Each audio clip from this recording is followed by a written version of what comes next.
산상수훈의 말씀에 들어가기에 앞서 그 앞에 있는 부분을 저희가 잠깐 보려고 하는데, 이 본문을 통해서 제가 좀 말씀드리고 싶은 거는, 이 산상수훈의 말씀은 누구를 위한 말씀이냐, 제자들을 위한 말씀이었다라고 하는 것을 말씀드리고 싶습니다. 우리는 예수 그리스도를 믿고 이제 구원받은 자가 되었다라고 하는 것은 그와 동시에 제자로서의 삶의 부르심이다라고 하는 것을 기억하셨으면 좋겠습니다. 구원받은 사람이 따로 있고, 내가 상황이 되고 내가 여건이 되면 제자의 삶을 살아가는 것은 다른 시기에 있는 것이 아니고, 우리는 구원받은 삶과 동시에 제자로서의 삶이 동시에 같이 시작이 되는 것이다 라고 하는 것을 기억하셨으면 좋겠습니다. 우리 하나님 나라의 복음이라고 하는 것은 예수님을 믿으면 우리가 구원받는다, 천국 간다, 팔복부터 바로 천국이 너희 것이며 이렇게 시작이 되긴 하는데, 천국을 간다라고 하는 그 개념을 저희가 죽어서만 가는 천국이라고 하는 개념이 아니라, 예수님을 구주로 고백하는 순간 우리에게는 하나님의 나라가 시작이 되었다라고 하는 것을 잘 기억을 해 주셨으면 좋겠습니다. 사실 산상수훈의 내용을 읽어보면 천국 백성 또는 하나님 나라의 자녀 또는 제자들을 위한 말씀인데, 이 말씀들을 보면은 죽어서 가서 해야 될 내용은 하나도 없어요. 죽어서 가게 되는 그 나라, 슬픔도 없고 질병도 없고 아픔도 없고 고통도 없는 곳인데, 시작이 그 심령이 가난한 자, 애통하는 자, 의에 줄이고 목마른 자, 이런 개념이 죽어서 가는 그 나라의 삶이 아니라 지금 우리가 살고 있는 지금 여기 here and now의 내용이기 때문에 그렇습니다. 그래서 하나님 나라의 백성, 예수님을 영접했다, 나는 구원받았다라고 하는 그 내용은 동시에 제자의 삶을 동반한다라고 하는 것을 늘 기억을 해 주셨으면 좋겠습니다. 왜냐하면 이게 선명하지 않으면, 그리고 구원이라고 하는 것을 너무 단순화시켜서 나는 예수님을 믿었으니 구원이 보장됐다, 천국 가는 티켓을 받았다, 그래서 이 땅에서의 삶은 약간 대기하는 삶이다라고 하는 개념으로 있다면, 제자의 삶은 약간 좀 심각하게 예수님께서 특별히 선택한 몇몇 사람들, 오늘 본문 보니까 또 제자들 따로 나오니까 무리와 비교해서 제자들이라고 하는 부류는 따로 있고, 약간 구원받은 자 중에서도 특수부대 같은 그런 사람들만 제자가 되는 것이고, 그 사람들을 통해서 하나님께서는 일하시지만 대부분은 그냥 구원받은 거에 만족해서 죽으면 그냥 천국 가게 되는 것으로 우리는 만족하는 그런 게 신앙생활이 아닌가. 그리고 교회 나오면 또 좋은 사람들도 만나고 또 봉사하면 삶의 의미도 있고 이렇게 살다가 그냥 주님 부르실 때 가는 게 우리 인생이 아닌가, 이렇게 생각하시면 안 돼요. 우리는 구원과 동시에 하나님 나라의 백성, 하나님 나라의 자녀, 그리고 제자됨으로 바로 동시에 부름받았다라고 하는 것을 기억하셔야 되고, 산상수훈의 말씀 우리가 조금씩 나눠서 보겠습니다만은, 이거는 죽어서 하늘나라에서 우리가 살아내야 될 내용은 없어요. Here and now의 내용이기 때문에 잘 보시고, 또 어떤 분들은 이렇게 생각할 수 있어요. 이 내용은 심히 어렵다, 그냥 성경책에만 있는 이상적인 이야기고 이렇게 실제로 살아가는 사람은 누가 있을까, 그냥 죄의식 느끼고, 그렇죠? 율법보다 더 엄격한 거니까 죄의식 느끼면서 나는 죄인이지, 그렇죠? 그래서 그냥 예수 그리스도의 은혜를 받으면서 그냥 요 정도 사는 것도 그냥 감지덕지하면서 살아가자, 이런 거 하려고 예수님이 이걸 가르쳐 주셨을까? 아니면 이거를 살아내라는 말씀을 우리에게 주셨을까? 이거는 불가능한 말인데 어떻게 살아낼 것인가? 그 부분에 대한 사실 도전이긴 하거든요. 그래서 그거는 다음 주에 좀 더 자세히 좀 말씀드리려고 하고, 오늘은 제자들을 위한 말씀이다. 그거 하나만 기억하셨으면 좋겠고, 제자는 누구냐? 예수 그리스도를 구주로 영접한 구원받은 자가 동시에 제자가 되는 것입니다. 그 부분을 제가 말씀드리려고 해요. 자, 오늘 4장 23절은 뭐냐면 4장부터 예수님의 그 퍼블릭 미니스트리, 공생애가 시작이 돼요. 그러니까 공적인 메시아로 오셨구나. 메시아의 사역이 이제 시작이 돼요. 근데 그 사역의 시작이 어디서부터 출발하냐면은 세례 요한한테 세례 받으면서 공식적으로 이제 시작이 되고요. 그 다음에 사단에게 시험을 받습니다. 그렇죠?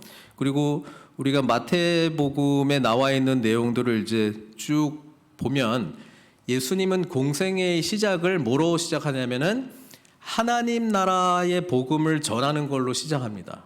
그래서 회개하라, 천국이 가까이 왔다.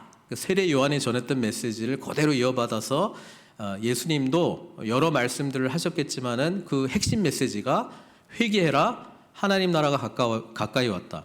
그러니까 하나님의 나라는 회개, 죄의 문제를 다루는 것으로부터 시작이 된다라고 말씀해 주신 거잖아요. 왜냐하면 죄 때문에 세상이 이 모양 이 꼴이고 우리가 이 모양 이 꼴이기 때문에, 그러니까 그것을 안다면 죄로부터 돌아서야 되는데 그게 이제 회개고, 죄로부터 돌아설 수 있는 길을 예수님께서 알려주실 거기 때문에 아직은 모르잖아요. 근데 그래서 이제 하나님 나라가 가까이 왔다. 이제 그 나라가 어떤 것인지는 예수님께서 설명을 이제 해주시는 게 가르침, 그리고 그 나라가 진짜구나라고 하여 보여주시는 게 각종 치유 사건이 일어나는 거, 귀신이 쫓겨나가는 거. 왜? 하나님이 나라가 도래했으니까 사탄의 나라는 물러가야 되는 거잖아요. 그러니까 치유라고 하는 거는 치유 자체가 목적이 있다기보다도 그것도 목적이 있긴 한데 본질적인 거는 하나님의 나라가 도래했구나라고 하는 것을 가시적이고 경험적으로 사람들이 알 수 있도록 하기 위한 하나님 나라의 그런 능력을 드러내는 것이죠. 그래서 4장 23절은 예수님의 사역을 이렇게 정리를 했어요. 세 가지로.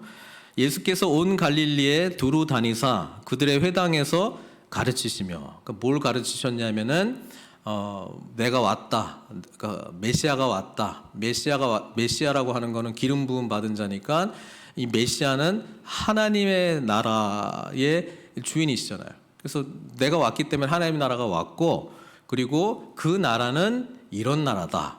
그렇죠? 하나님 나라에 대해서 설명해 주는 거고, 천국 복음을 전파했다라고 하는 거는 우리는 죄 때문에 죽을 수밖에 없는, 심판받을 수밖에 없는 존재였는데 예수님이 오셔서 이 죄의 문제를 해결해 주실 수 있는 길을 알려주시기 위해서 오신 분이시잖아요. 그러니까 예수님의 오심이 기쁜 소식이에요. 그러니까 천국의 기쁜 소식을 전파하고 복음을 증거하고, 그 다음에 백성 중에 모든 병과 모든 약한 것을 고치신, 실제로 그 나라가 도래했다라고 하는 것의 증거로 이런 치유 사건이 일어나는 것입니다. 그래서 요한복음에는 예수님의 치유 이적 중에서 7개만 선별해서 나왔거든요. 그리고 그거를 표적이라고 말해요. 표적, 사인. 어떤 사인이냐? 예수님이 정말로 하나님 나라 의 주인이시고 하나님의 아들이시다, 그분이 바로 예수님이시다라고 하는 거를 보여주는 증거로서의 치유 기적을 말씀해주고 있거든요. 그래서 이게 예수님의 3대 사역이에요. 근데 제가 보기에는 그냥 주제는 하나야. 하나님 나라. 하나님 나라가 와서 이 죄의 문제를 극복을 해야 하나님 나라가 도래하고 예수님께서 주인이 되시고 회복이 일어나고, 그리고 하나님 나라가 어떤 나라인지 이제 가르치시고 하나님 나라가 실제로 왔다라고 하는 것을 치유로 이제 말씀해 주시는데 그게 하나님 나라가 도래했다라고 하는 그 한 가지 사역이다. 뭐 그렇게 이제 이해를 하시면 돼요. 근데 하나님 나라 복음, 천국 복음을 전파하시고 또 회당에서 가르치시고 또 모든 병과 모든 약한 것을 고치시기는 했는데 사람들이 이제 많이 따라와요. 근데 24절 보니까 주로 왜 따라왔냐면은 이 세 가지 사역 중에서 그 세 번째 거, 치유 사역 때문에 따라온 거거든요. 그렇잖아요. 이 24절. 그의 소문이 온 수리아에 퍼진지라. 여러분, 하나님 나라의 메시지를 전하기 위해서 오신 주님인데 소문이 주님께서 왜 오셨고 무엇을 하시기 위해서 오셨다라고 하는 것을 담아낼까요? 안 담아낼까요? 잘 안 담아내. 그러니까 사람들이 원하는 거가 이루어지고 있다는 것이 소문으로 이제 막 퍼지는 거예요. 이게 뭐냐면은, 야, 병 들었어? 예수님 만나면 낫는데. 뭐 귀신 들렸어? 예수님 만나면 쫓겨났는데. 이거를 막 이야기하는 거예요. 그러니까 소문 안에는 뭐가 없을까? 하나님 나라의 도래, 복음, 이거는 싹 사라지고 사람들이 원하는 게 이제 소문 안에 막 들어가거든요. 그래서 소문 듣고 쫓아오는 거예요. 여러분, 우리는 예수님을 쫓아갈 때 소문 듣고 따라가는 게 아니고 복음을 듣고 쫓아가야 되는 거예요. 소문 안에는 사람들이 원하는 거, 요즘 유행하는 거, 관심 있는 거, 이게 소문 안에 다 있거든요. 그래 하면서 사람들이 막 쫓아가는데 정작 예수님이 무슨 이야기를 했는지는 안 듣고 내가 듣고 싶고 나한테 관심 있는 걸 붙들고 간단 말이에요. 그게 소문 듣고 쫓아온 누구다? 무리다. 무리하고 제자가 갈라지는 것 중에 하나가, 무리는 소문 듣고 따라가. 근데 그 소문이 지금 뭐 유행하고 있는 거야. 사람들 관심이 되게 많아. 그렇죠? 제자는 하나님 나라 복음을 알아듣고 그거 쫓아가는 거예요. 일단 그게 큰 차이가 하나 있어요. 자, 24절에 그 소문이 어디까지 퍼졌냐면 온 수리아에 퍼졌고요. 사람들이 모든 앓는 자, 곧 각종 병에 걸려서 고통당하는 자, 귀신 들린 자, 간질하는 자, 중풍병자들을 데려오니 그들을 또 고치시더라. 그러니까 소문이 맞아. 그렇죠? 소문대로 치유가 일어나. 그러니까 그 소문이 또 소문을 낳고 해가지고 막 사람들이 왔는데, 갈릴리는 물론 갈릴리 위쪽에 있는 데카폴리 10개의 폴리스 그 도시 10개의 그 헬라화된 도시들, 그다음에 남쪽의 예루살렘, 유다, 요단강 건너편 수많은 무리가 따르니라. 우리가 이제 그 수많은 무리가 따라가기 때문에 모든 관심이 이제 예수님인데, 중요한 거는 어떤 관심으로 예수님을 따라가느냐. 그게 이제 제자와 무리로 갈라지는 거겠죠. 그러니까 5장 1절에 바로 이어서 예수께서 무리를 보시고, 자, 무리를 보시면서 주님께서는 어떤 생각을 하셨을까? 그죠? 주님은 무리를 보시고 이들이 원하는 게 있어요. 이들의 니드가 있어요. 그렇지만 주님께서는 이들에게 정말 필요한 것은 뒤에 나오는 이 산상수훈의 내용이시기 때문에 이걸 전했던 거죠. 무리들이 원했던 거는 사실 다른 건데 주님께서 전하고 싶었던 거가 사실은 요 내용이라고 하는 사실이죠. 그래서 우리는 다른 본문에 우리 마가복음을 보면 1장에도 시몬 베드로의 장모가 이렇게 치유를 받고 사람들이 막 그 집 앞으로 막 또 소문 따라서 막 몰리거든요. 그래서 이 본문이 있어요. 이거 같이 한번 볼게요. 마가복음 1장 36절에서 38절에 시몬과 및 그와 함께 있는 자들이 예수의 뒤를 따라가, 어느새 보니까 예수님이 사라졌어. 예수님이 이제 기도하러 가셨거든요. 새벽에 만나서 이르되 모든 사람이 주를 찾나이다. 그러니까 예수님 뭐라고 그러시냐면은, 야, 그래? 우리가 다른 마을들로, 사람들이 지금 찾고 있는데 우리가 다른 마을들로 가자. 거기서도 전도하리니 내가 이를 위하여 왔노라. 우리 주님께서는 한 번도 본인께서 왜 이 땅에 오셨는지를 놓치지 않으셨어요. 하나님 나라를 알려주고 싶었고, 하나님 나라에 대해서 가르치고 싶었고, 하나님 나라가 도래했다라고 하는 것을 치유 이적들을 통해서 보여주시기를 원했다라고 하는 것이죠. 그리고 이제 됐기 때문에 떠나는 거야. 됐기 때문에. 우리 주님의 사명은 치유가 목적이라기보다도 치유를 통해서 하나님 나라가 도래했다라고 하는 것을 알려주시기를 원하셨어요. 가르치시고 십자가에 죽으시고 부활하시고 제자들 만난 그 40일 동안 예수님께서 하셨던 일들이 있어요. 그게 사도행전 1장 3절에 기록이 돼 있어요. 예수님이 40일 동안 뭐 했는지. 부활하시고 그가 고난받으신 후에 또한 그들에게 확실한 많은 증거로 친히 살아계심을 나타내서, 그러니까 나 살아있다, 나 부활했다 이거를 보여주시고 많은 증거로 친히 살아계심을 나타내시고 40일 동안 여기서 그들은 제자들에게 보이시며 뭘 말씀했다고요? 하나님 나라의 일을 말씀하셨어요. 그러니까 십자가에 돌아가시기 전까지도 하나님 나라에 대한 가르침, 하나님 나라가 도래했다라고 하는 능력, 그걸 보여주셨고, 죽으시고 부활한 다음에 제자들에게 특별히 40일 동안 하나님 나라 교육을 시켰어요. 구약 성경 전체가 나에 대해서 뭐라고 이야기하는지, 내가 오고 죽고 부활하고 승천하고 성령님 오셔서 이제 어떤 시대가 도래했는지, 그리고 앞으로 어떤 일들이 펼쳐지게 될 것인지에 대한 이야기를 다 해주신 거예요. 40일 동안. 우린 좀 새벽기도 사도행전 하잖아요. 사도 베드로가 그 성령 충만해가지고 모순절날 막 설교할 때 막 성경 본문 막 이용하고 이런 거 쭉 볼 수 있는데, 사도행전에 나오는 사도 베드로가 인용한 성경 구절들은 딱 정해져 있어요. 그래서 예수님께서 정말 이렇게 쪽집게 과외를 해준 거야. 이게 하나님 나라에서 어떤 본문들이 나에 대해서 지금 이야기하는지를 그걸 계속 반복적으로 제자들한테 알려줬기 때문에 그 설교를 전할 때 그냥 쭉쭉쭉쭉 연결이 되는 거예요. 어느 날 갑자기 막 이렇게 오는 게 아니고 차근차근 다 설명해줘요. 이게 왜 나에 대한 말씀인지, 그리고 진리 대신 성령님께서 또 오셔서 이 말씀 묵상하고 연구할 때마다 또 이제 깨닫게 해주시는 성령님이 또 계시니까 더 그 자료들이 이제 많아지겠죠. 어쨌든 우리 주님은 한결같으셨다. 오셔서 하나님 나라, 복음, 그리고 죽으시고 부활하고 난 이후에도 하나님 나라가 어떤 것인지에 대해서 이제 제자들에게 알았으니까 이제 설명해주고, 내가 했던 거 이제 니네도 해. 니네도 천국 복음 가르치고, 니네도 그 전파하고 가르치고, 그다음 내가 했던 것처럼 니네도 치유해. 그래서 하나님 나라가 도래했다는 거를 세상에 증거해. 그래서 어저께 우리 새벽 예배 때 살펴보았던 성전 미문에 앉아 있는 나면서부터 못 걷는 자를 치유하는 사건을 베드로와 요한이 이제 하잖아요.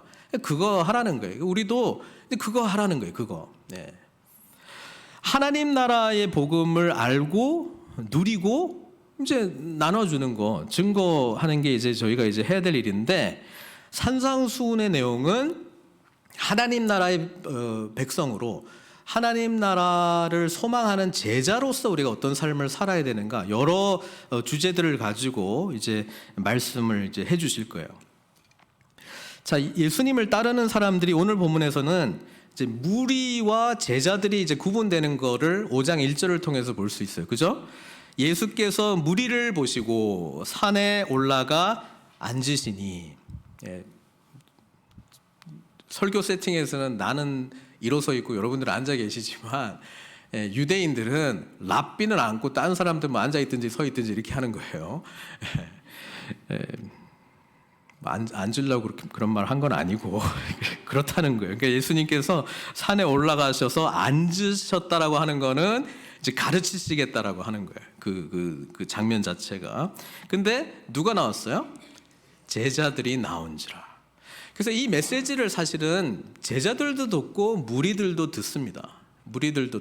왜냐면은 맨 마지막 7장에 보면은 이 말씀을 다 듣고 무리가 놀랍니다. 와, 이 가르치는 것이 권위 있는 자와 같다. 우리 서기관들과 다르다. 그런 그 말씀이 있거든요. 그래서 무리들도 사실은 다 듣는데, 저는 오늘 뭘 말씀드리려고 하냐면은 무리하고 제자하고 차이가 뭐냐, 그 차이를 말씀드리려고 합니다. 자, 일단 공통점은 있어요. 공통점 뭐냐면 예수님을 따라갔다라고 하는 거에는 공통점이 있습니다. 근데 마태복음을 읽어보면은 이 제자들이 나온지라라고 할 때 우리는 이 제자들이 누굴까라고 생각해 보면은 예수님의 제자가 몇 명이에요? 12명이잖아요. 12명. 그래서 12제자라고 생각할 수 있는데, 4장까지만 보면 우리 23절 앞에 있는 내용이 제자를 뽑는 내용이 나오거든요. 근데 12명이 아니고 아직은 4명밖에 안 뽑았어요. 4명밖에 안 뽑았어, 제자가. 볼래요? 우리 4장 18절. 갈릴리 해변에 다니시다가 두 형제 곧 베드로라 하는 시몬과 그의 형제 안드레가 바다에 금을 던지는 것을 보시니 그들은 어부라. 말씀하시되 나를 따라오라. 내가 너희를 사람을 낚는 어부가 되게 하리라 하시니 그들이 곧 그물을 버려두고 예수를 따르니라. 거기서 더 가시다가 다른 두 형제 곧 세베대의 아들 야고보와 그의 형제 요한이 그의 아버지 세베대와 함께 배에서 금을 깁는 것을 보시고 부르시니 그들이 곧 배와 아버지를 버려두고 예수를 따르니라.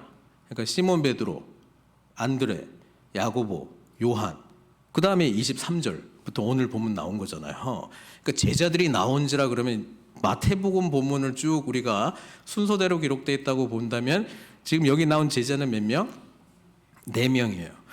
근데 이 마태복음에 나오는 이 산상수훈과 비슷한 본문이 누가복음에는 나와요. 근데 누가복음에는 이제 6장에 나오는데 팔복도 아니고 사복, 그리고 여기는 화를 선포하는 게 없거든. 화 있을진저 이건 없는데 누가복음에는 복 4개, 그다음에 화 4개 이게 같이 있고요. 그다음에 누가복음은 산에서 가르치신 게 아니고 평지에서 가르치셨다 이렇게 또 돼 있고요.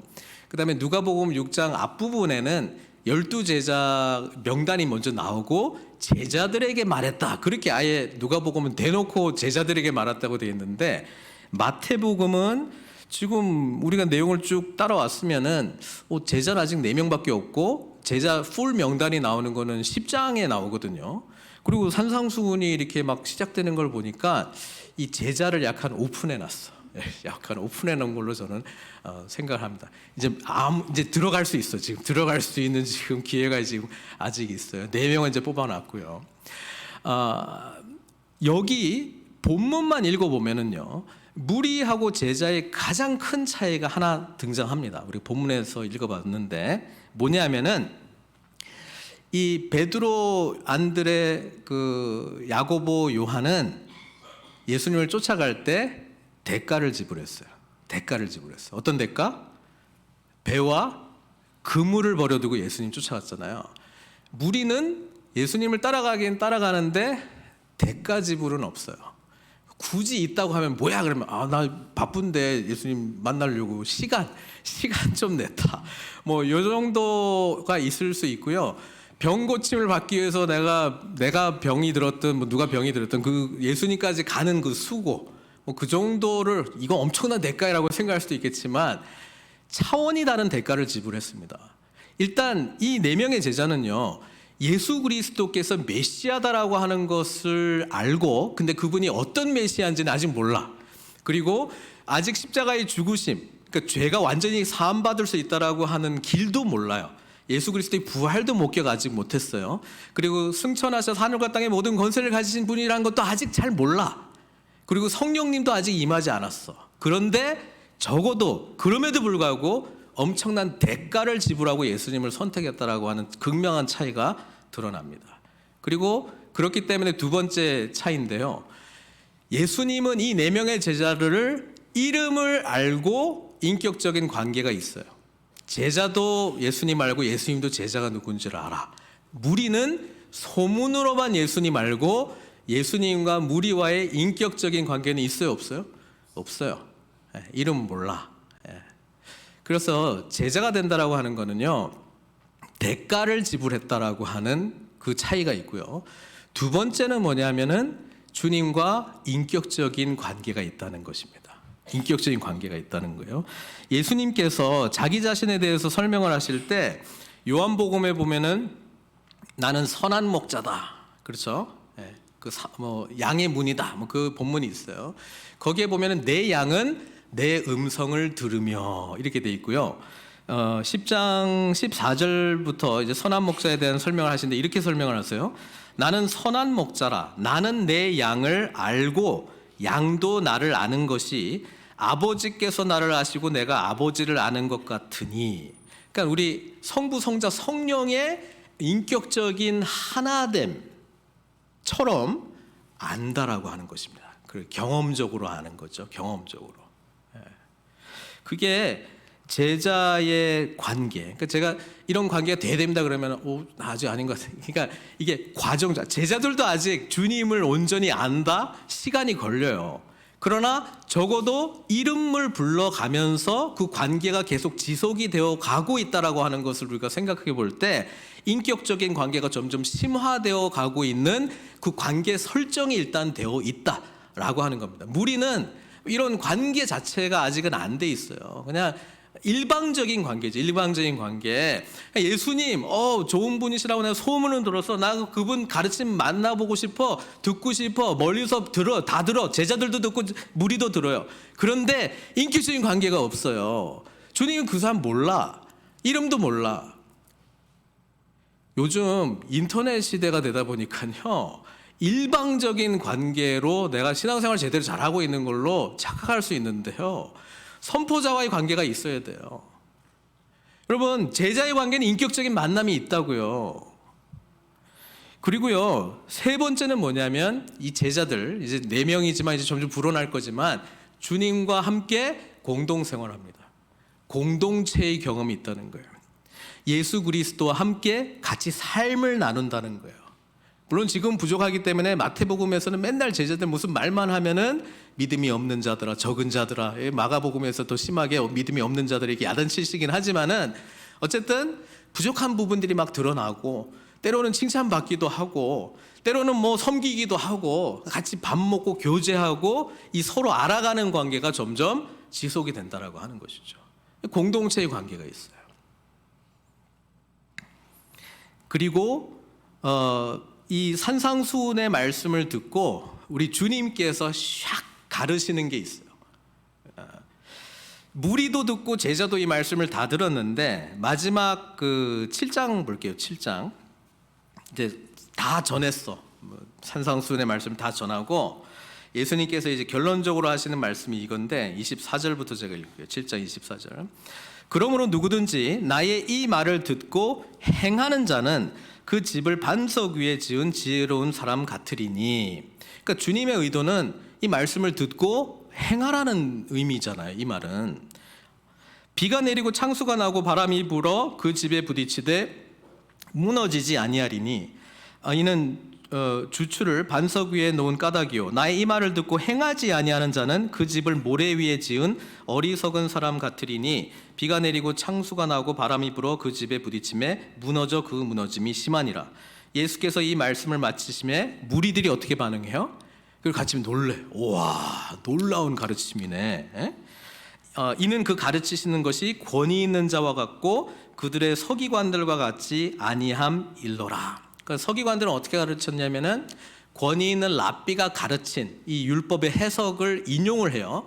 어떤 랍비가 이런 말을 했지, 그러면서 그 해석을 이렇게 하는데, 예수님은 모세가 이런 말 했지, 나는 너에게 이르노니, 이러면서 자신의 권위를 가지고 가르치셨거든요. 그러니까 그거에 일단 놀래버렸어요. 그리고 8장 1절에 보면 예수께서 산에서 내려오시니 수많은 무리가 또 따라요. 이 메시지를 또 따라갔다니까. 그런데 이 메시지를 듣고 행하는 자가 예수님께서 원하셨던 이 말씀에 대한 어떤 결론적인 어떤 그 반응이었는데, 그건 누가 하느냐? 제자가 하는 거라는 거예요. 제자는 어떤 사람이냐? 예수 그리스도를 구주로 고백한 사람이기 때문에 죽을 수밖에 없었던 내가, 이 죄의 문제로 말미암아 심판받을 수밖에 없었던 내가 정말 은혜로 구원을 받은 자이기 때문에 주님께서 내 삶의 주인이시고 나는 주님께서 원하시는 삶을 살고 싶은 내 마음의 소망과 열망이 생겼다라고 하는 것이죠. 그렇죠? 그러니까 주님의 뜻대로 행하는 제자의 영광스러운 삶이 시작이 된다는 거예요. 그래서 예수님께서 가르치셨어? 그러면 나는 이 말씀을 행해야지. 근데 뭐 다음 주 더 자세히 말하겠습니다만은 행할 수 있는 능력은 우리에게는 없어요. 우리에게 없어. 예수님은 너의 의가 바리새인들과 서기관보다 더 낫다고 해야 되는데 그 더 나을 수 있는 의가 없어요. 인간의 최선이 바리새인의 의였거든요.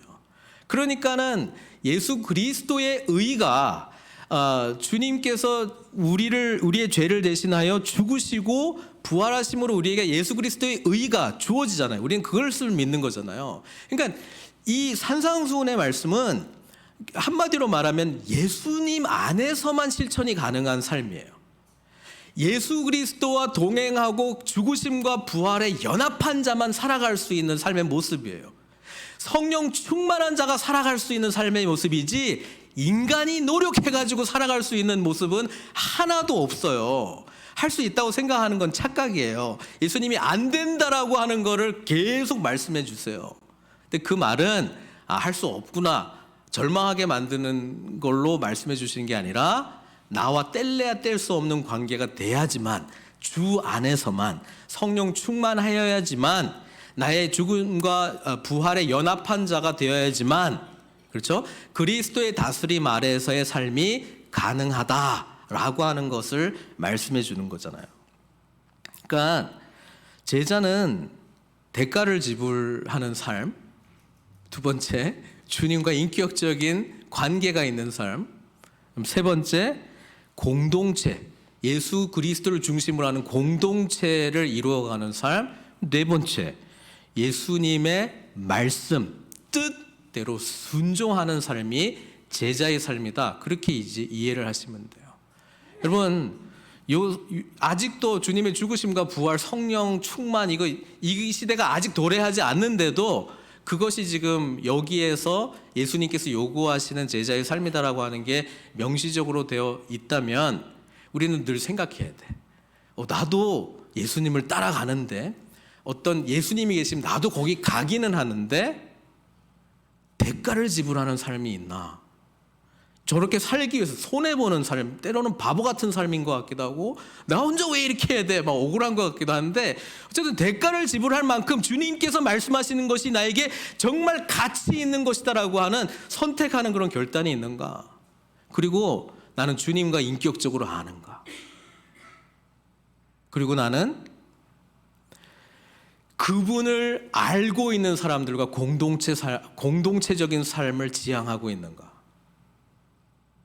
그리고 나는 그분의 뜻에 온전히 순종하는 그런 삶이 가장 복된 삶이라고 하는 것을 믿고 그렇게 나아가고 있는가? 아니면 예수님 주변에는 계속 막 따라가긴 하는데 그 가르침에 와우! 놀라워하고 아멘도 하는데 행함은 없고, 그리고 공동체에 더 깊이 들어가지도 않고, 그리고 주님께서 나를 아시듯 그분과 인격적인 만남이 점점 자라가고 있는 것 같지도 않고, 더구나 나는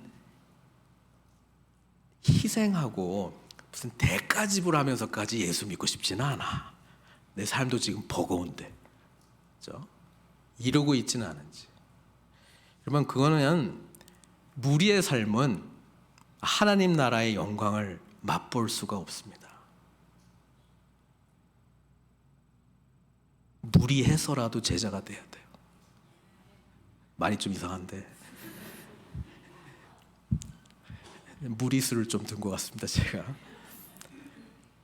우리 주님의 제자로서의 부르심이 무엇인지를 온전히 알고, 이 산상수훈의 말씀은 주님께서 저와 여러분들로 하여금 살아가기를 원하시는, 예수 안에 있는, 예수님과 동행하는, 성령의 지배를 완전히 받는, 말씀을 사모하고 말씀으로 충만한 자의 삶이라고 하는 것을 기억하시면서, 우리 다음 주부터 산상수훈의 말씀을 제자의 마음이 제자가 되어서 함께 듣기를 소망합니다. 함께 기도했으면 좋겠습니다.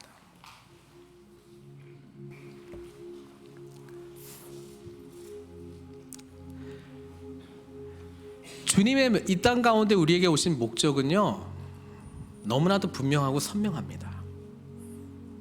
이 깨진 세상, 죄 때문에 고통 가운데 있는 우리, 좌우를 분간하지 못한 우리들에게 원래 세상은 이거였다고, 원래 하나님의 형상으로 지음받은 우리 삶은 이런 복된 삶이라고, 그렇지만 깨져 있는 이 세상에 내가 와서 어떻게 다시 회복할 수 있는지 그 길을 알려주겠다고, 그래서 기쁜 소식이라고, 그리고 그 세상은 하나님께서 다스리시는 나라라고 하는 것을 주님께서는 처음부터 알려주시기를 원하셨어요. 제자들도 무리들도 듣지만 이 제자들 아직 이해 못했을 거라고 저는 생각해요. 근데 주님은 너무 알려주고 싶었어요. 이 삶이 복되기 때문에, 이런 삶 살 수 있다고, 우리가 정말 하나 될 수 있고, 정말 뜨겁게 사랑할 수 있고, 정말 이 삶이 얼마나 기쁘고 풍성한 삶인 주님께서 아시기에 우리들에게 알아듣지 못해도 그냥 선포하시기를 기뻐하셨습니다. 부활하신 주님 동일하게 하나님 나라에 관한 일을 말씀해 주셨고요, 주님께서 감당하셨던 사명을 제자들도 이어서 계속 감당하기를 원하셨고 그런 삶을 기쁘게 받아 주셨다라고 하는 것입니다. 사랑하는 성도 여러분, 우리 소문 듣고 예수님 따라가지 맙시다. 우리는요, 복음의 진리 때문에 예수님을 쫓아가는 것입니다.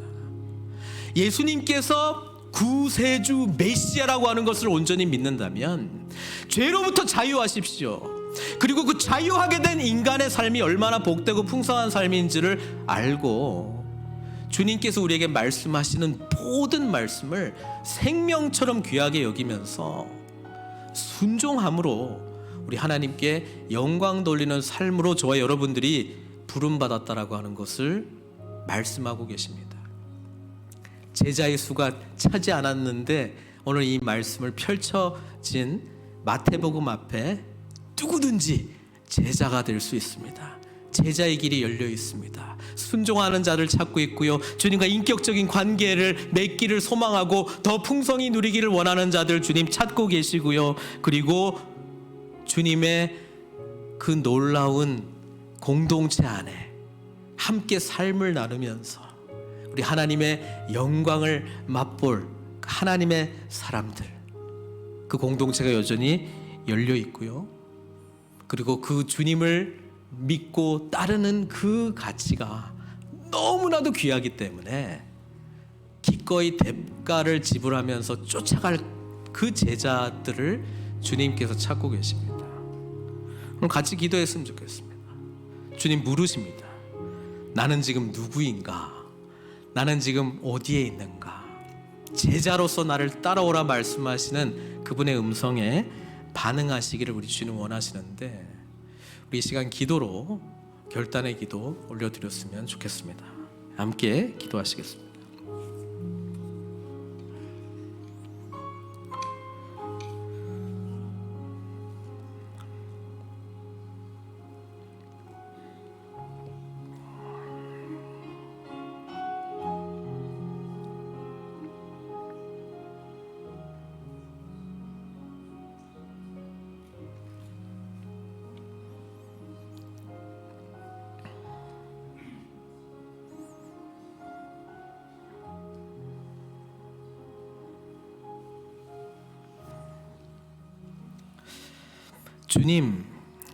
주님께서 우리의 삶의 자리에 마음의 왕으로 좌정하시기 전에는 이 세상 속에서 나는 좋은 것을 쫓았습니다. 세상 안에서 뭔가 가능성이 있다라고 생각하고 따라갔던 마음들이 있었습니다. 근데 주님께서 오셔서 분명히 말씀하십니다. 이 세상은 깨진 세상이라고. 이 세상은 죄의 문제를 해결하지 못해서 고통 가운데 있다고, 그리고 심판받을 거라고 주님 말씀해 주십니다. 그리고 동시에 주님께서는 기쁜 소식을 전해 주셨는데 우리 하나님께로 돌아갈 길이 있다고, 다시 원래의 창조로 회복이 될 수 있는 길이 있다고, 그것은 예수님 안에서 새로운 피조물이 되는 것이고, 그 길은 죄에 대해서 애통해하고 회개하면서 주님께서 내 삶의 주인 자리에 다시 원래의 그 자리에 좌정해 주십시오. 이 모든 피조 세계가 우리 하나님을 주인으로 모시고 원래대로 다시 회복이 되게 해 주십시오. 그것이 피조물인 우리가 누릴 수 있는 가장 복되고 행복한 삶인데, 하나님 없이도 그것을 찾을 수 있다고 착각하면서 살아왔습니다. 주님, 나를 그토록 사랑하셔서 구원해 주셨으면 이제는 제자된 삶을 살 수 있도록 내가 누구를 위해서, 무엇을 위해서 살아가는지 깨닫게 해주시고, 무리가 아니라 소문 듣고 주님 쫓아가는 것이 아니고 하나님 나라 복음 믿고 그것을 소망하면서 대가를 지불하고 주님과 더욱더 깊은 인격적인 만남을 누리고 예수 그리스도를 구주로 고백한 공동체 안에서 서로 뜨겁게 사랑하고 피차 말씀의 권면을 하고 계속해서 성장해 나가면서 이 세상 가운데 하나님의 말씀에 온전히 순종함으로 우리 하나님께 영광 돌리는 저희들 다 될 수 있도록 축복해 주십시오. 우리 늘푸른 선교교회 모일 때마다 우리의 제자된 자격에 감격하면서 때로는 황송해하면서 부족한 부분들은 십자가에서 부인하고 예수님 안에서 능력으로 살아갈 수 있는 것을 믿음으로 붙들고 함께 주님 나라 위하여 쓰임받는 복된 삶 살아갈 수 있도록 축복해 주시옵소서. 우리 그런 교회 되게 해 주십시오. 주님 축복해 주시옵소서. 예수 그리스도의 이름으로 기도드리옵나이다.